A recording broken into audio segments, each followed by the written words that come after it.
For refusing to break a trust after my parents tried to shame me? I'm Olivia, 34. The oldest daughter in a family that always acted like I was born with the receipt attached to my forehead. I live on my own, pay my own bills and keep my life pretty quiet because noise in my family usually means someone wants something from me. My parents, Karen and Robert, called me practical when they needed me to fix something, and cold when I asked why my 29-year-old sister, Madison, never had to fix anything herself. I was the one who brought extra folding chairs to Sunday dinners, printed boarding passes for older relatives, remembered who needed a ride, and quietly cleaned up messes nobody wanted to admit Madison had made. Madison was always still learning. I was always old enough to know better. When we were kids, that looked small. If Madison forgot a gift for Mother's Day, I was asked to put both our names on mine because she feels bad enough. If Madison damaged something, I was told not to make a scene because accidents happen. If I saved money from babysitting and Madison spent hers, Mom would ask me to cover her half of whatever activity we were doing because, you know how she is. At 15, I thought that phrase meant Madison was sensitive. At 25, I understood it meant she was not expected to change. My grandfather Henry was the only person who seemed to notice how often I was being asked to be reasonable, while everyone else was allowed to be helpless. He was my mom's father, and he had a way of sitting quietly at the end of the table like he was only listening to the sports talk, then saying one sentence that cut through the whole room. One Thanksgiving, Madison had borrowed a necklace Grandma Elaine had left me. She wore it to a party, lost it, and then cried so hard that Mom turned the whole conversation into how guilty Madison felt. When I said I wanted Madison to replace it, Mom said, "Olivia, it was family jewelry. Don't act like it was only yours." Grandpa Henry looked at Mom and said, "It was only hers because Elaine gave it to her." The room went quiet. Mom's mouth tightened. Madison sniffled. Dad suddenly found the gravy very interesting. Later that night, Grandpa Henry found me rinsing plates in the kitchen and said, "People who call you selfish usually already spent what they wanted from you." I laughed because I thought he was being dramatic. He wasn't. When he died a few years later, I learned he had left me money in a trust. Not a giant movie-style fortune where everybody gasps in a lawyer's office. It was handled quietly through his estate planning, and the trust manager, Ms. Avery, explained it to me in a conference room that smelled like coffee and printer paper. She was calm, neat, and very direct. She told me the trust was mine, but it had protective language around withdrawals, transfers, and family pressure. I remember blinking at her and saying, "Family pressure?" Ms. Avery folded her hands on top of the file. "Your grandfather wanted you protected from coercive family pressure, not just paperwork mistakes." That sentence sat in my chest for days. The trust allowed for my long-term stability and certain approved needs. It was not there for me to hand out money because someone cried in a kitchen. It could not be pledged for someone else's debt, used as collateral for a relative, or emptied because family members decided they had a better use for it. If pressure became harassment, communication about the trust could be moved through Ms. Avery's office. Grandpa Henry had also left a notarized letter. I did not read the whole thing at first because it hurt too much. The parts one did read were enough. He wrote that he loved all his grandchildren, including Madison, but he had watched Karen and Robert pressure me for years to give up money, keepsakes, time, and opportunities for Madison. He wrote that every family needs compassion, but compassion becomes exploitation when only one person is expected to sacrifice. I cried in my car after that meeting, not because of the money, because someone had seen it clearly enough to put it in writing. I never told many people about the trust. My parents knew some of it because estate matters had touched the family, but I kept the details private. I did not buy a flashy car. I did not suddenly act rich. I kept working, paid my own way, and used the trust carefully. Madison, meanwhile, continued being Madison. There was the time she called me at midnight because her car payment was late and she couldn't tell Mom. There was the rent help she promised to pay back by March, then April, then soon. There was a Zelle transfer I sent with the note "Madison emergency," because she said she had no groceries. 2 days later, she posted pictures from brunch and claimed someone else paid. Every time it was supposed to be the last time. And every time I hesitated, Mom made it about my character. "I am not asking you to be poor, Olivia," she would say. "I am asking you to remember you have a sister." Dad's version was quieter. Don't upset your mother. She worries enough.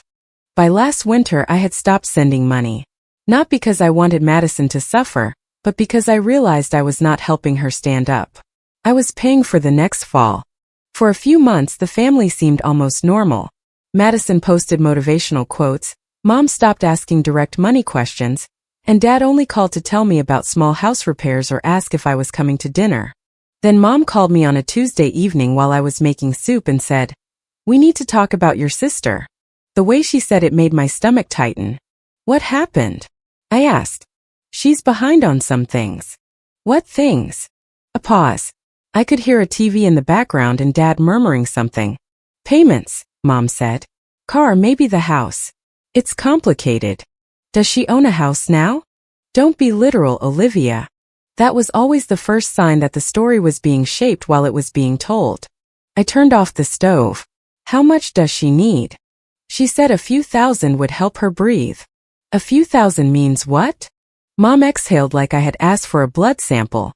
This is not the time to be difficult. It's exactly the time to be clear. She is your sister. And I'm asking for the amount, the creditor, the deadline, and the documents. Mom went quiet for a second. Then her voice softened, which was worse than yelling. I hope you never need family and get treated like this. I said. I'm not discussing trust money without exact numbers and Ms. Avery involved. The line went so quiet I thought the call dropped. Then Mom said, why would you bring her into this? Because it involves the trust. It involves your sister's life. No, it involves money. And I'm not pretending those are the same thing. She hung up first. 20 minutes later Dad called. I let it ring twice before answering. Hi, Dad. He skipped hello. Don't make your mother beg. There it was. Did Mom tell you I asked for basic information? She told me you're hiding behind paperwork while Madison is scared. What is the actual amount? He sighed. This is one of those moments where you either do the right thing or you don't. That didn't answer my question. Your mother has been crying all evening. He did not ask whether I was okay. He asked whether I really wanted my mother crying all night. I looked at the pot of soup cooling on my stove and felt that old familiar pull. Fix it. Smooth it over. Be the reasonable one. Send enough to quiet everyone down. Instead, I said, when someone sends me documentation, I'll review it with Ms. Avery.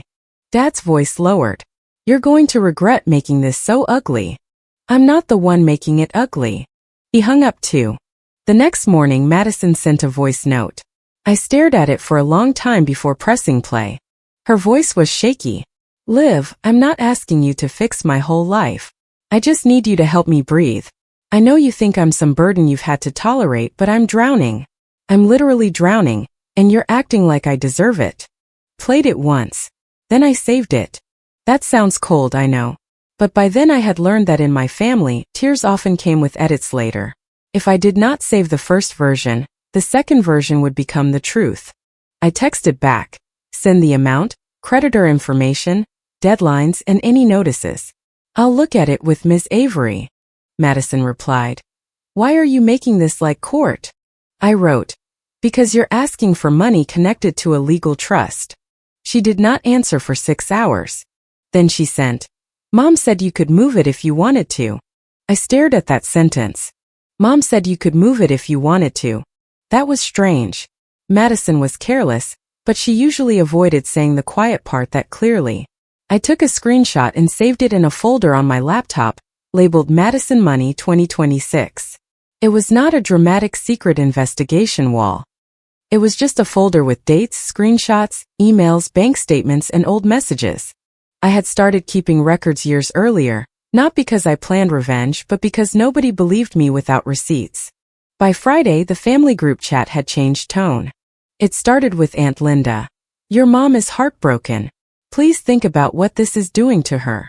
Then Cousin Mark. I don't know the whole story, but it feels wrong to let your sister drown. Then an in-law who had never once asked me to lunch wrote, money ruins families when people let it. I stared at the screen while standing in line at the grocery store, holding a bag of apples and feeling like my whole body had gone cold. Nobody had asked me what happened. Then Mark added, I'm not saying you owe anyone anything, but if there's family money sitting there, why not use it for family? Family money. I had never told Mark about the trust. That was when I knew my mother had not asked for help. She had built a jury. I did not respond right away. Instead, I went home, put the groceries away, opened my laptop and started pulling everything together. There were Venmo and Zelle transfers with notes like Madison car payment, Madison rent help, and Madison emergency. There was a bank statement showing a larger transfer from 2 years earlier when Madison claimed she was about to be sued over a lease. There were screenshots of her promising to pay me back, followed by months of silence. There was a voicemail from Mom from the previous year saying, "If people knew how much you actually have, they'd expect you to share." I found a photo from a shared family album where Madison had commented under a picture of Grandpa Henry's old watch. Stuff like this should be family property, honestly. At the time I had ignored it. Now it looked different. I emailed Ms. Avery and asked 2 questions. First, whether my mother had ever been informed of the trust restrictions. Second, what I should do if relatives continued pressuring me to use trust assets for Madison. Ms. Avery replied the next morning. Her email was short, almost painfully plain. Olivia, your mother was made aware of this limitation during prior estate communications. The trust was drafted to protect you from coercive family pressure. If the pressure continues, I recommend all trust-related communication be directed through this office. I read that email 3 times. My mother was not confused. She was racing the guardrails. That afternoon, Madison finally sent documents. Not all of them. Just enough to look desperate. A car delinquency notice. 2 credit card statements. A past due amount on something she had vaguely called housing, but was actually tied to a private loan she had taken out. The number was not a few thousand. It was closer to 50. When I texted, "Madison, this is not a few thousand," she replied. "I didn't want you to judge me before you agreed." Before I agreed. As if my consent was a formality. A minute later, she sent another screenshot by accident. It was cropped badly, part of a thread with Dad. The visible line from him said, "Don't worry. Your sister hates looking like the bad guy. We'll put pressure on her." I stared at that sentence longer than I should have. Not because it surprised me, but because it explained too much. Dad was not an overwhelmed father trying to keep peace. He was helping build the room where I would be cornered. I saved the screenshot before Madison deleted it. Then came the invitation. Mom texted, "Dinner Sunday. Everyone wants to see you. We need to talk as a family." "Everyone?" I replied. "Who is everyone?" She sent back, "Don't start." I almost did not go. I really considered staying home, blocking the chat, and letting Ms. Avery handle it from there. But part of me knew that if I stayed away, Mom would use my absence as proof. Olivia couldn't even face us. Olivia knows she's wrong. Olivia cares more about money than blood. So I went. Not to explain myself into being loved. Not to beg anyone to understand. I went because they had chosen witnesses, and I decided the witnesses could see the whole story. Before I left, I made a PDF titled, "The Reason the Trust Exists." It was not long. I did not include every embarrassing thing Madison had ever done. I did not need to. I included the trust clause in simple highlighted sections. I included Grandpa Henry's notarized letter. I included Ms. Avery's email confirming Mom had been informed. I included records of money I had already given Madison. I included Madison's own message saying Mom told her I could move the money if I wanted. I included the partial screenshot of Dad's text. I included Madison's documents showing the debt was far larger than what the family had been told. Then I uploaded it to my phone, attached it to a draft message in the family group chat, and drove to my parents' house with my stomach in knots. The gathering looked normal from the driveway. Cars lined the curb. Someone had put a tray of burgers on the counter. There were paper plates stacked beside soda cans, a half-finished birthday cake from my cousin's kid, and folding chairs dragged into the dining room because there were too many people for the table. Everyone was acting casual in the way people act casual when they already know a fight is scheduled. Aunt Rachel hugged me when I walked in, but it was stiff. She was Mom's sister, and usually one of the more reasonable relatives, but even she had that careful look people get when they have already heard one side and are trying to seem neutral. Madison was sitting on the couch with red eyes, holding a napkin she had twisted into a rope. Mom was in the kitchen, loudly saying she didn't want drama, while making sure everyone could hear how fragile she sounded. Dad stood near the back door with his arms crossed, nodding at me like I was a late employee arriving for a meeting. I put my purse on a chair and got a soda from the cooler. Mom appeared beside me. I hope you came with an open heart. I came with a clear head. Her mouth tightened. That's exactly what I mean. Dinner barely happened. People picked at food. The group chat buzzed even though most of us were in the same house. At one point, Cousin Mark sent, "Can we all please be kind tonight?" while sitting 12 feet away from me and not making eye contact. Then Mom started crying in the kitchen. Not private crying. Kitchen crying. The kind with a hand pressed to the counter, voice shaking just loud enough to travel. "I just don't understand," she said. "I raised my girls to love each other." Aunt Linda rubbed her shoulder. Madison looked down. Dad glanced at me like this was my cue. I stayed seated. Mom walked into the dining room wiping her eyes. "Olivia, I am not asking you to be poor. I am asking you to remember you have a sister." The room went still. I said, "I remember. She could lose everything. She sent me some documents. She also left out several details." Madison's head snapped up. "Why are you making me sound like a liar?" "Because the number changed from a few thousand to closer to 50. A few people shifted in their chairs." Mom said quickly, "The exact number is not the point. It is when you're asking me to pay it." Dad stepped in calm and disappointed. His favorite costume. "This isn't worth tearing the family apart." "No," I said. "It isn't." He frowned like he had expected more resistance. Mom's voice sharpened under the tears. "She has more than enough. She just doesn't want to help her own sister." There it was out loud. Aunt Linda murmured, "Olivia." Madison started crying harder. "I'm not asking you to fix my whole life. I just need you to help me breathe. You like watching me fail because it makes you feel superior."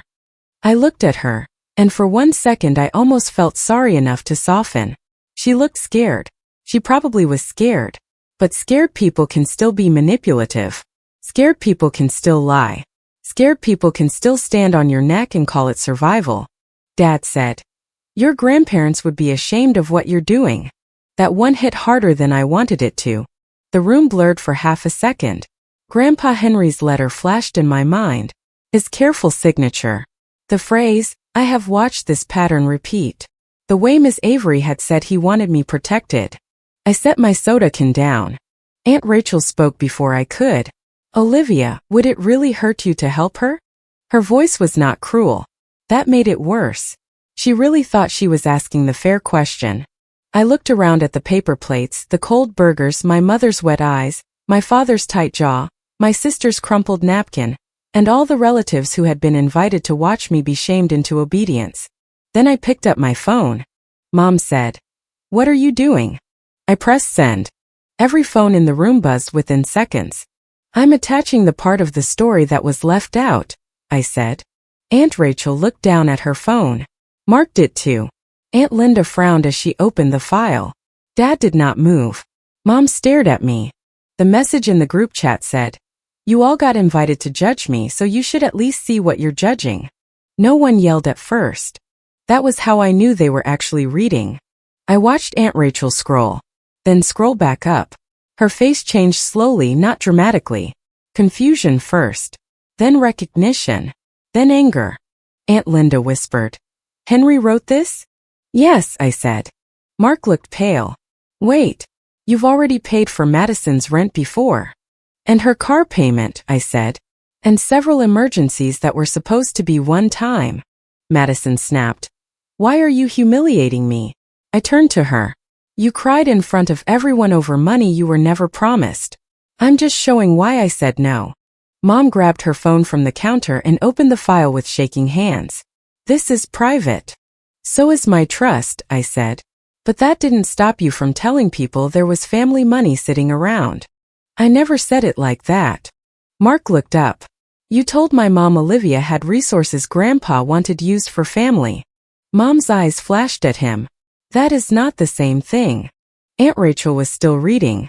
Then she looked at Mom and asked very quietly, "Karen, did you know this clause was already there?" Mom looked offended. "This is not about clauses. This is about Madison needing help." "Did you know?" Rachel asked again. Dad said, "Rachel, emotions are high." She did not look at him. "Karen." Mom's face went red. I knew there were restrictions. I did not know Olivia would hide behind them like this. The room shifted. It was small, but I felt it. The blame moved. Rachel's voice hardened. "You knew the trust was set up because of this, didn't you?" Mom's mouth opened, then closed. Dad tried again. "Nobody planned anything. People are just upset." I looked at him. "You weren't keeping peace. You were counting on me being afraid to look mean."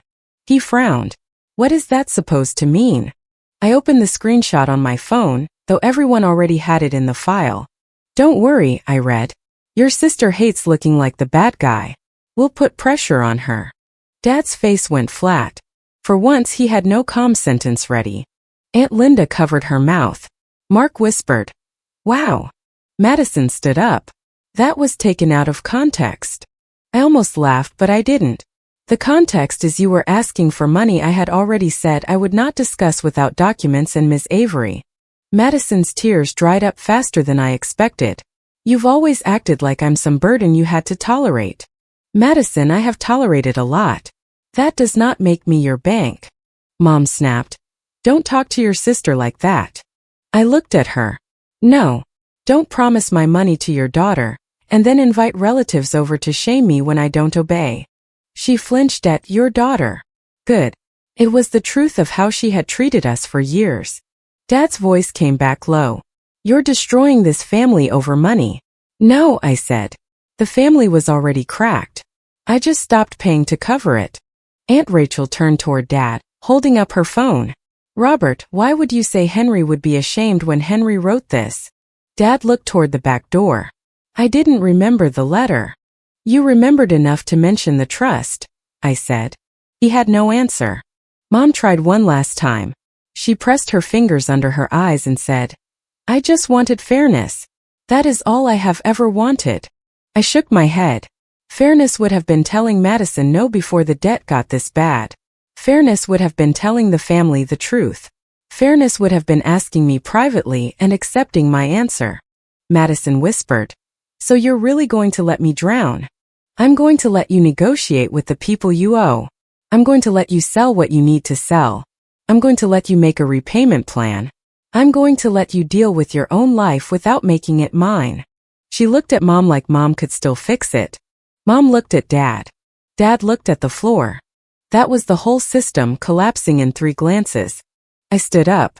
My hands were shaking, so I picked up my purse slowly to hide it.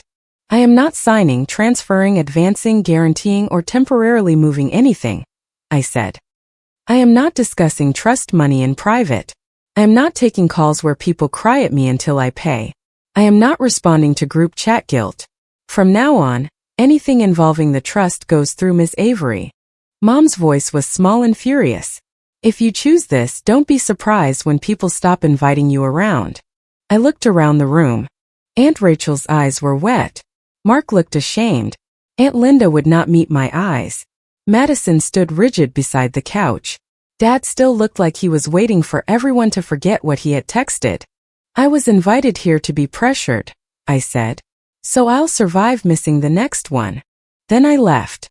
I made it to my car before I started shaking for real. For 10 minutes I just sat there with my hands on the steering wheel, breathing like I had run upstairs. My phone buzzed nonstop in the cup holder. I did not look at it until I got home. The group chat was chaos at first. Aunt Linda wrote, "This should have been handled privately." Aunt Rachel replied, "It was made public when Olivia was invited here under false pretenses." Cousin Mark wrote, "I'm sorry. I shouldn't have commented without knowing." Another cousin left the chat. An uncle sent a thumbs up emoji, then deleted it, which somehow felt like the most accurate response anyone had. Madison sent me a private text around midnight. "I hope you're happy. Everyone thinks I'm a liar now." I typed 3 different replies and deleted all of them.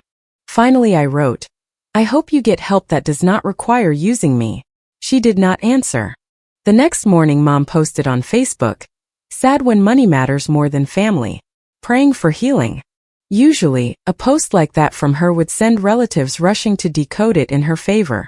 This time, nobody took the bait publicly. Aunt Rachel did not comment. Aunt Linda did not add hearts. Mark posted a picture of his dog like he was trying to bury the whole thing under normal life. For once, my mother posted a vague quote and the family did not rush to turn it into a verdict against me. That afternoon, I forwarded the group chat messages, Mom's post, Dad's text, and Madison's demands to Ms. Avery. Her office sent a formal notice 2 days later. It was polite, professional, and beautiful in the way only a firm boundary on letterhead can be. Please direct all future trust-related inquiries to this office. I read that sentence 5 times. It was the most peaceful thing I had read all week. Mom called after receiving it. I did not answer. Dad called once and left no voicemail. Madison sent a long message saying I had lawyered up against my own blood, then blocked me before I could respond. A week later, Aunt Rachel came over with coffee and an apology. She sat at my kitchen table, wrapped both hands around her cup and said, "I think we were told a very different version of this." I said, "I know." She looked down. "Your grandfather warned Karen years ago. He told her not to turn you into the family bank." Even after everything, hearing that hurt. Did she listen? I asked. Rachel gave me a sad look. "You know the answer." Madison did not lose everything, despite the way Mom had framed it. She had to call creditors. She had to sell a newer car she could not afford and switch to something cheaper. She had to move out of a place she had been pretending was manageable. She had to accept a repayment plan that would make her life uncomfortable for a while. I did not celebrate that. I did not want Madison ruined. I just refused to be her escape route again. Some relatives apologized properly. Some sent weak little messages like, "Sorry things got heated," which I ignored because things did not get heated by accident. A few stayed silent, probably hoping time would make the truth inconvenient enough to forget. Mom and Dad still tell people I changed after Grandpa died. They are right, just not in the way they mean. I changed because Grandpa Henry left me more than money. He left proof. He left protection. He left a sentence between me and the version of family that demanded I bleed quietly so everyone else could call it peace. I am sure there are people who still think I should have paid. There always are. Some people hear the word trust and stop listening to the word coercion. Some people think the oldest daughter should be grateful for the honor of being drained. I'm done being grateful for that. The family does not call me the good daughter anymore. Maybe they never really did unless they needed something. But my bills are still mine, my grandfather's trust is still intact, and my phone is quieter than it has been in years. For the first time, I let them call me selfish and did not try to correct them. The trust did that for me. If you liked it, don't forget to leave a comment and support the channel by subscribing. See you in the upcoming stories.